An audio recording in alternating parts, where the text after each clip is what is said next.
guys, I'm SF Rogers. And I am DL Golden. And this is the Author's Chaos. And joining us today is one McKenzie Faith, and we're so excited to get to talk to you. Me too. I got your newsletter for the month of October, and you had a picture of your main character with an interview with her in it. That was amazing. And I've never seen that in a newsletter, so it was really cool to see like a mock interview with that female main character. How did you come up with that idea? I think I just like looked up different ideas for newsletters, and that was one of those things, and I'd never seen it before. I'm like, I could do this. Like, yeah, I know my character. There you go.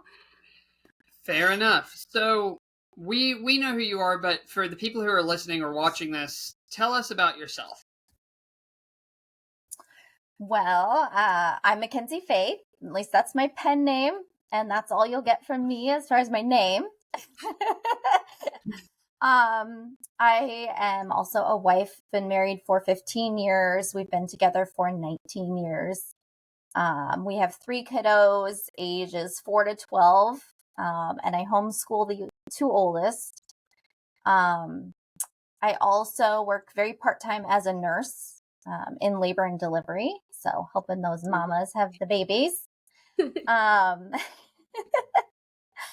I'm a huge geek. I love everything Disney, Star Wars, Doctor Who, Marvel, DC, video games. So I'm a gamer too. And of course, a reader, huge reader, and a writer, soon to be published. So that's awesome. She fits right in with us. Just saying, like that's the vibe. That's the vibe. It seems like so. Yeah. So what genre do you write then? If you're influenced by all of these fantasy things, is it fantasy? So my first series and my first book and my first series is romantic fantasy. So it is fantasy, but I am not married to one genre. And so I already have plans. My next series is going to be a dystopian sci-fi romance. And actually this week, I just came up with a whole new idea for a paranormal romance series. So like, I'm just going to be all over the place. And there's nothing wrong with that. It's crazy. Daniel and I talk all the time about runaway daydreams. And like, it sounds like you're just kind of in that same boat of like, this is where I went, so this is where we're going. Yes. I mean, I love Disney and Beauty and the Beast, but I also love, Supernatural and Charmed, and like, I'm going to write all of that. Fair enough. So it sounds like most of your writing falls into at least the subgenre of romance. Does that end up being the umbrella that ties to all these other genres for you? Yeah. So, I mean, it's always a subgenre. So my plot and whatever genre, so dystopian, fantasy, whatever, that's going to be the overarching genre.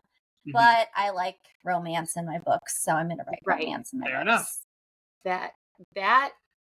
Yeah. I'm trying to. I'm terrible at writing any kind of romance. Daniel's like, I created this throuple and didn't even realize that I did it until someone said that. It just kind of happened,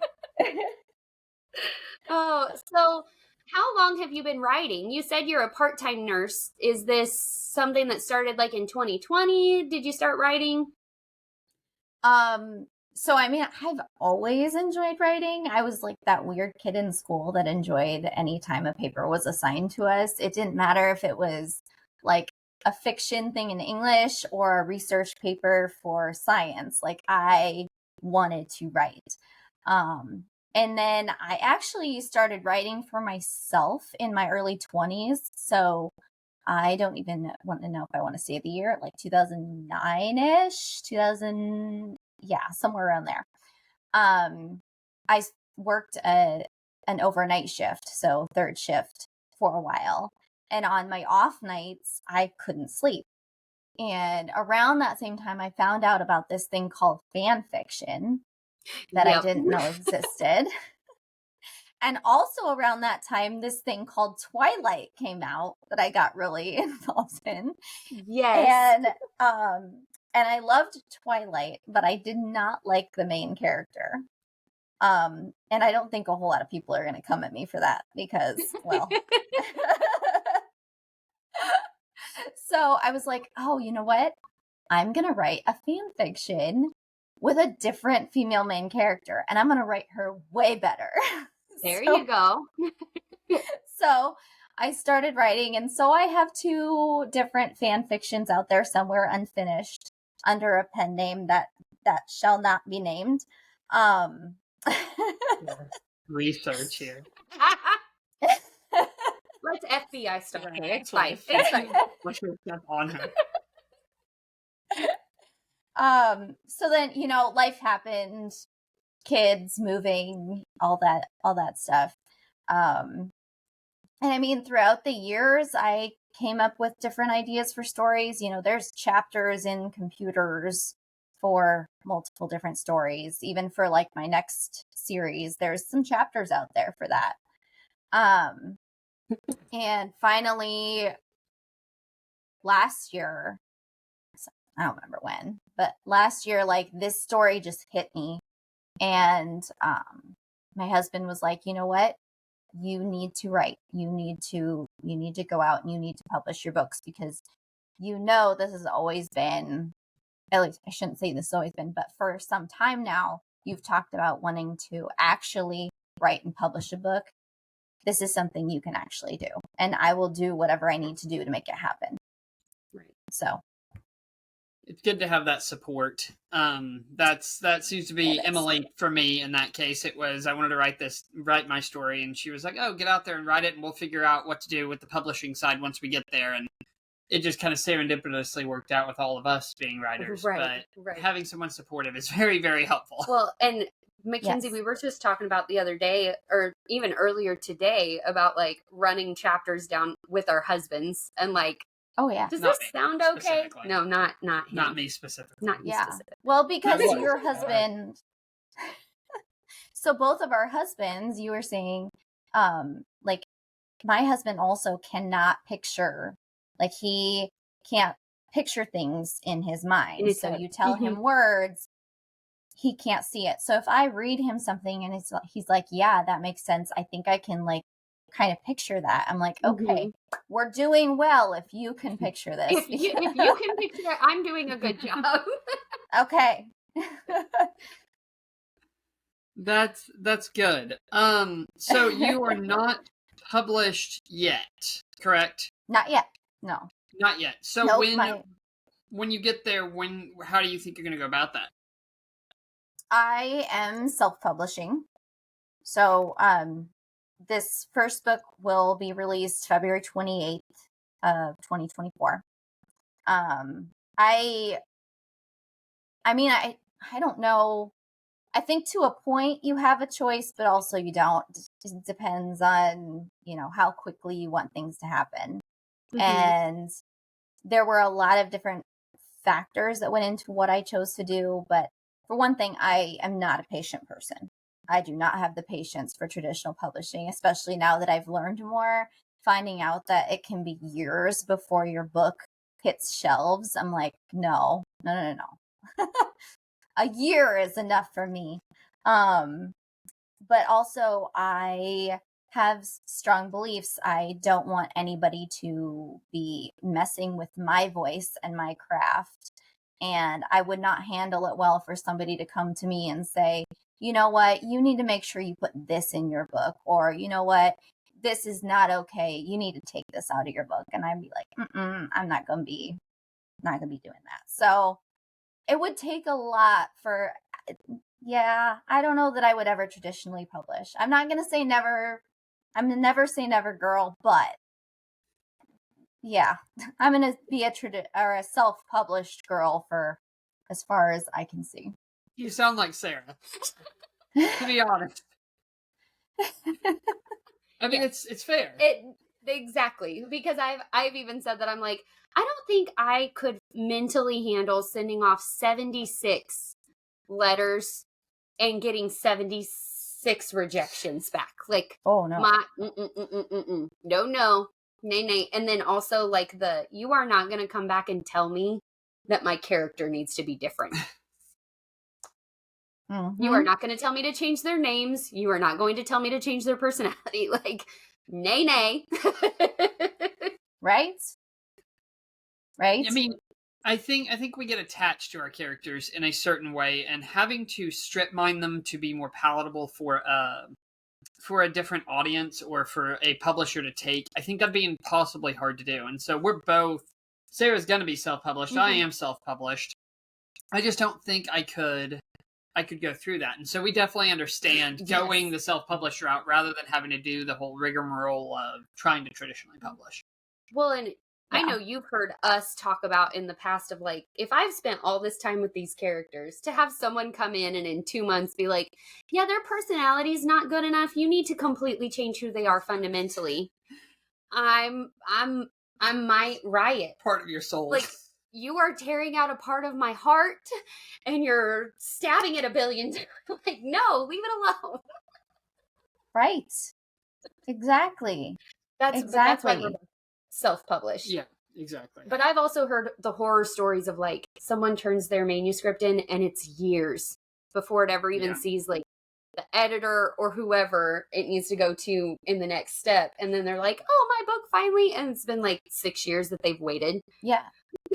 Well, and I've heard most traditional publishers, if you're writing like a series, they won't even like publish that first book until you have the last one written, or at least like depending on how long, let's say it's a trilogy, until you have that third book, at least that first draft of it written. Right. I don't know when my first book would be out then, because book 2 is just now getting started. So I get that. I'm in the middle of, talk about being impatient, in the middle of writing the sequel, and I'm like, I want this to be done, and so I can move on and get all my other thoughts out, and it's like, I can't rush it, but it's hard. But I'm sitting here waiting for cover work to come back, and I should be working on the second book, right? Nope, I'm working on 2 totally unrelated whips that don't even have a name, and who needs to start the second book? Who needs to do that? Right. I can do that in a panic once the first one's published, okay? And feedback starts coming back. Yeah, I know. Right. So tell us about what your first book, tell us about Musette and the story, if you can. Yeah. So A Song in the Dark, like you said, it's about my female main character, Musette. She goes by Muse, and she is a woman in her, I say mid-20s, it's more like mid to late 20s, but mid-20s. She is living here in the human realm. She is missing a lot of her memories, a very, very large chunk of her past. And what past she does have isn't that great. There's some serious heartbreak. She doesn't really have much for friends or family. She's kind of distanced herself due to that heartbreak. And on top of it all, because I don't know if it's because of that all or whatever, maybe she feels like she's not quite in the right place. Like she just doesn't feel right. She feels lost. And so she, in the midst of all this, works 2 very, very different jobs, one in healthcare and one as an exotic dancer. Okay. Very opposite ends of the spectrum. Right?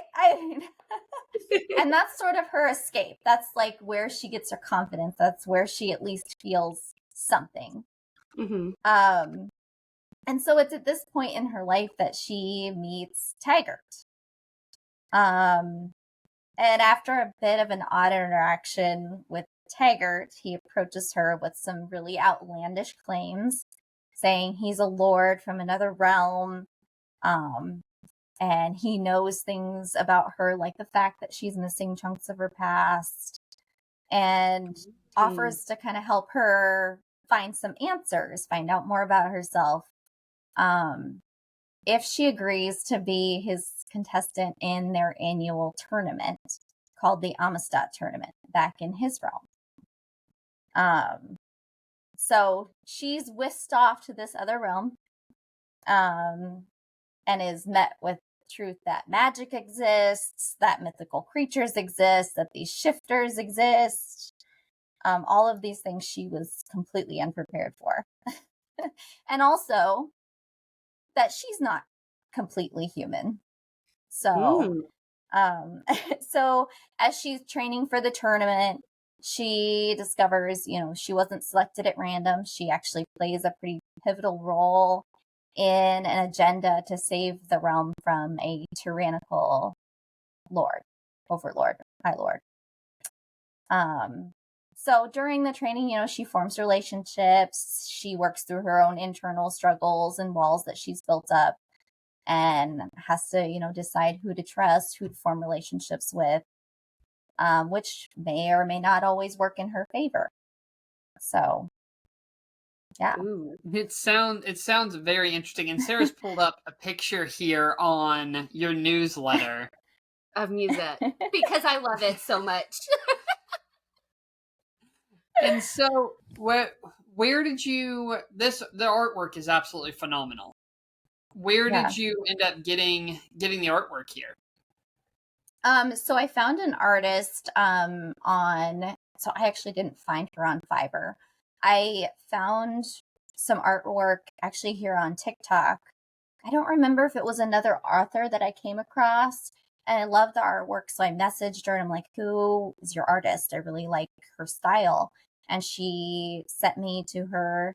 And this gal is amazing. She's like super excited about my characters, and like anytime we communicate, she's just like so jazzed. And so I have here, you know what? I did promise a sneak peek. So I hopefully you can see this. Yes, and it's gonna be kind of dark, but that's Taggart.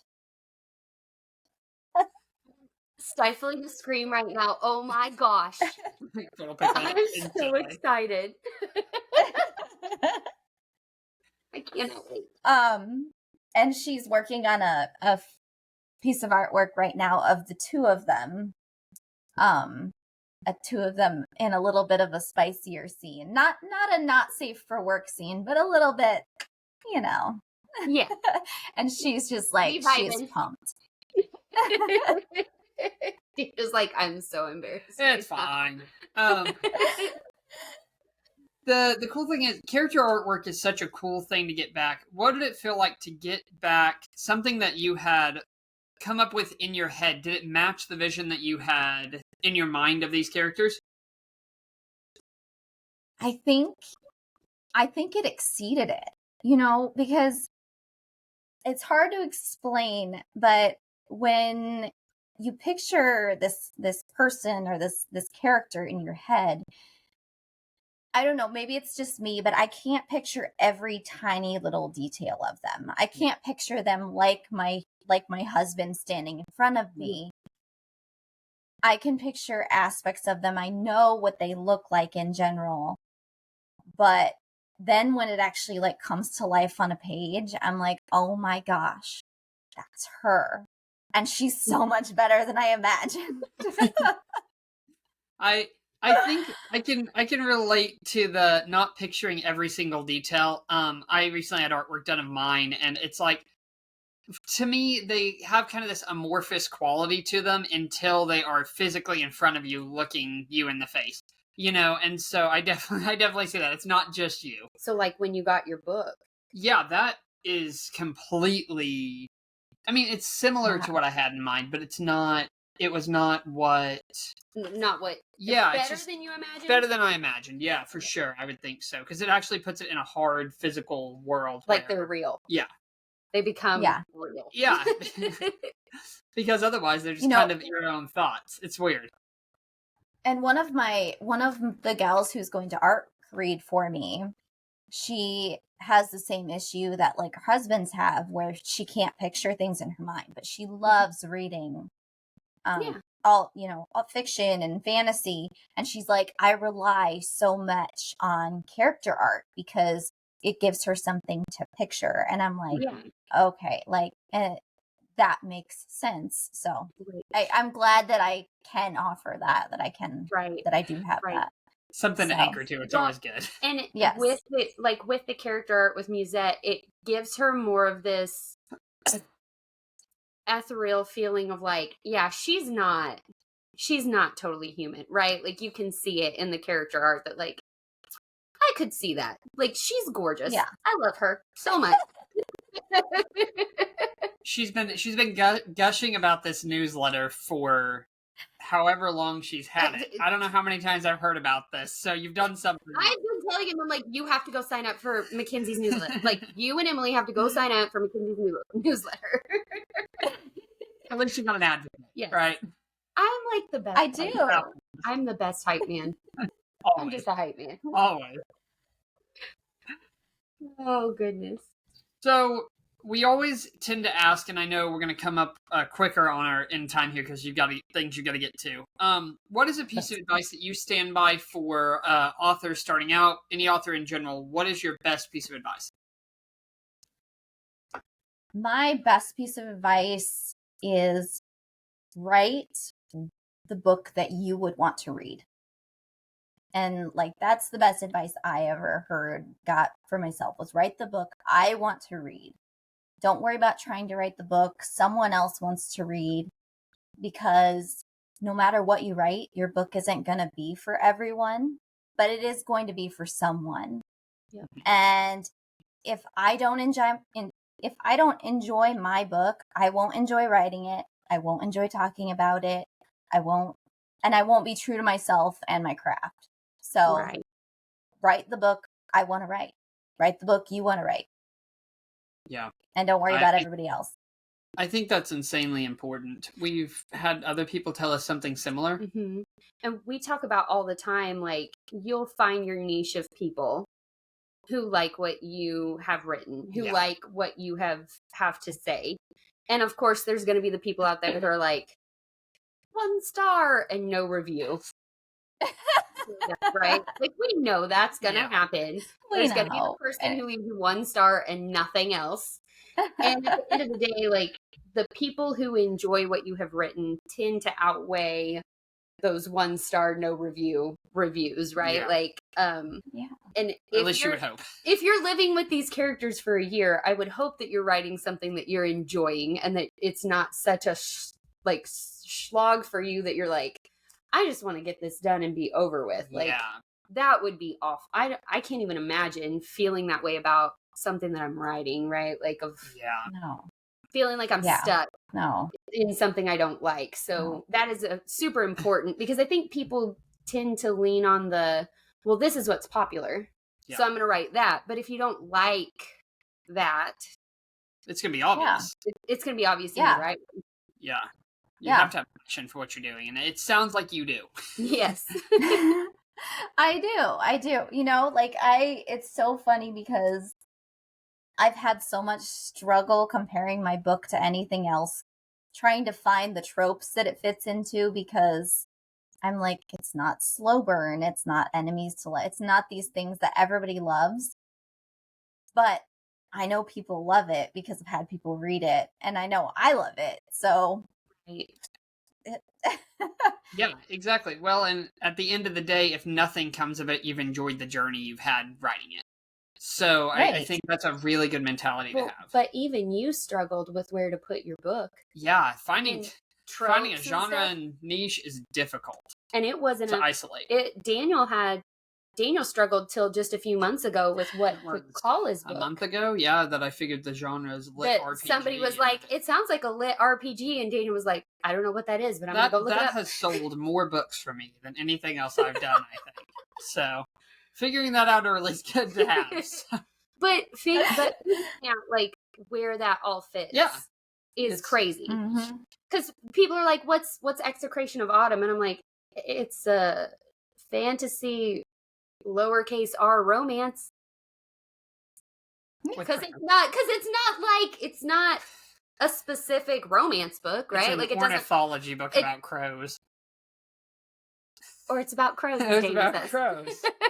It's a book about crows. It's about crows. Luckily, Mackenzie's heard enough of my book to know that's not the truth. That's how you should. That's how you're gonna market It's just it. a It's book an about ornithology crows. book about crows. Oh my gosh. He's Oh, funny to Lowercase me. r. I'll handle that. Lowercase r romance. About shiny bits and baubles. Oh, it's gotten away from me. Okay. oh gosh. Mackenzie, this has been amazing. Where can everyone find you? Across social media, let us know. So on TikTok and Instagram, my handle is McKenzie Faith Writing. Okay. MCK. MCK, Mackenzie Faith Writing. And then my website is also www.mackenziefaithwriting.com. I make it easy. Same And you can across sign up for her everything. newsletter there. Yes, on at my website, through my bio and all of my social media, you can sign up for my newsletter. I try to have fun with it. I don't make it long and boring. So No, it's great. That's good because And ours is long. yeah. So, what was the name of your book and when is it releasing? Again. The name is A Song in the Dark. Okay. And it releases February 28th of 2024. So our signups are going to be coming out end of November and then going out in January. So nice. Well, that's coming up quick for you. Yeah. I know. You get it soon. So. Mm-hmm. Right. I know. Always. I am DL Golden. I wrote this book, everybody, Origins.